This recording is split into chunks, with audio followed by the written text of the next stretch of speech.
شوية قرص بالحليب القاطع تحفة، جربوها تعجبكم كتير.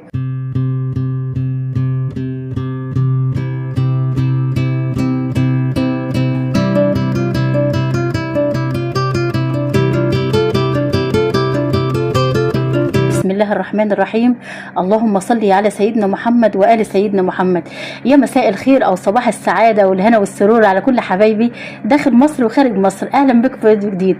قبل ما ابدا الفيديو بفكركم دايما بالاشتراك في قناتي على اليوتيوب وتنزلوا تفعلوا الجرس الكل عشان كل ما انزل حاجه جديده يوصلكم بها شعار جديد على خير ان شاء الله. النهارده هعمل معاكم شويه قرص هشه وطريه وتحفه. انا عجنت كتير قدامكم قبل كده. الصراحه انا كان عندي كميه حليب جبتها وجيت اسخنها لقيتها قطع معايا فحبيت استفاد منها. انا خدت الحليب اللي هو فصل عملته جبنه كريمي، واللي زاد مني انا عبيته في علب زي دي وحطيته في الفريزر. جربوه الصراحه، واكيد حضراتكم حصل معاكم الموقف ده وجربتوه. الصراحه بتطلع القرص بتاعته حلوه جدا، او اي حاجه انت عجنت بيها بصراحه بيبقى تحفه. انا عجنت حوالي 2 كيلو او ازيد كمان. طبعا زي ما احنا حضراتكم عارفين خميره وملح وميه، وما حطيتش غير كوبايه زيت واحده بس عشان الحليب اللي كان قاطع كان كميته كان دسم جدا جدا، فما حبيتش ازود الماده الدهنيه فيه كتير. هو كان يختمر معايا كده. هنقطعه دلوقتي مع بعض وهنقطع في الصواني على طول. وانا هعمل القرص كبيره شويه، لو انت عايزه تعمليها صغيره مفيش اي مشكله على فكره. انا دايما بعملها ساعات صغيره وساعات كبيره. وزي ما قلت لحضراتكم انا ما استخدمتش غير كوبايه زيت صغيره عشان الحليب كان دسم. طفت اللي طلع من الحليب حطيته في الخلاط وحطيت عليه معلقه من الزبده وضربته كويس جدا جدا في الخلاط، والصراحه طلعت الجبنه كريمي تحفه. هبقى اعملها معاكم ان شاء الله. العجينه معايا كانت بتلزق، بس ادهني ايدك شويه زيت صغيرين وهي هتمشي معاكي تمام. والصراحه هتطلع وهي بالطريقه دي هتطلع هشه وطريه وحلوه جدا. انا قطعتها بالشكل ده. انت لو عايزه تحشيها اي حاجه احشيها مفيش اي مشكله. انا هسيبها ساده زي ما هي كده. اي حشوه انت عايزه تعمليها اعمليها. انا هبططهم بالشكل ده، بحط حبه زيت صغيره على الوش وببططهم. انا مليت كل الصواني بتاعتي بالشكل ده، وانا هسيبهم لما يخمروا وبعد كده هرش عليهم اي حاجه تحبيها ورشيها عليهم. حبيبه قلبي اي حاجه عندك اعمليها. ممكن ترشي زعتر على الوش، ممكن تحطي ينسون، ممكن تحطي حبه بركه، سمسم، اللي انت عايزاه.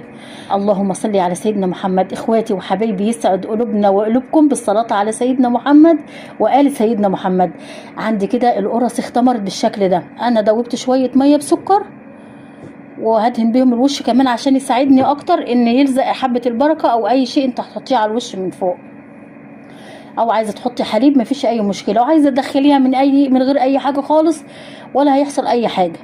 ممكن حبه زيت صغيره كمان تدهني الوش بيها وتدخليها عادي جدا. انا هرش حبه كده من السمسم، وزي ما قلت لك اعملي اللي انت عايزاه. اللهم صل على سيدنا محمد وآل سيدنا محمد. شايفين جمال القرص الصراحه تحفه وريحتها رهيبه. انا عاملاها كبيره، شايفين جمالها هشه وطريه والريحه روعه. بكده كل اخواتي وحبايبي وصلت لنهايه الفيديو، وعملنا القرص الجميله بتاعتنا اللي عملناها بالحليب القاطع. الصراحه تحفه واستفدنا منه، وعملنا قرص وهنعمل كمان معجنات تانية بالحليب اللي انا شلته. عايزاكم تجربوها تحفه. املي بيتك بقى بالخير وحاجات موفره واعمليها في البيت، والبيت كله بياكل كده وبيبقى مبسوط وسعيد بالحاجات اللي بتتعمل في البيت. اعملي لي كوبايه شاي بحليب، كوبايه شاي ساده، يا سلام على الجمال والحاجه اللي انت عاملاها في البيت. الصراحه بتبقى ليها طعم تاني وريحه تانية خالص خالص مختلفه عن اللي انت بتشتريه من بره. وزي ما انت عارفه اوفر وانضف بكتير جدا جدا. شايفين الهشاشه قلبها من جوه مليان وهشه وطريه وتحفه. كل اخواتي وحبايبي عايزاكم تجربوها بالحليب ده، واكيد طبعا جربتوها وعارفين جماله وطعمته.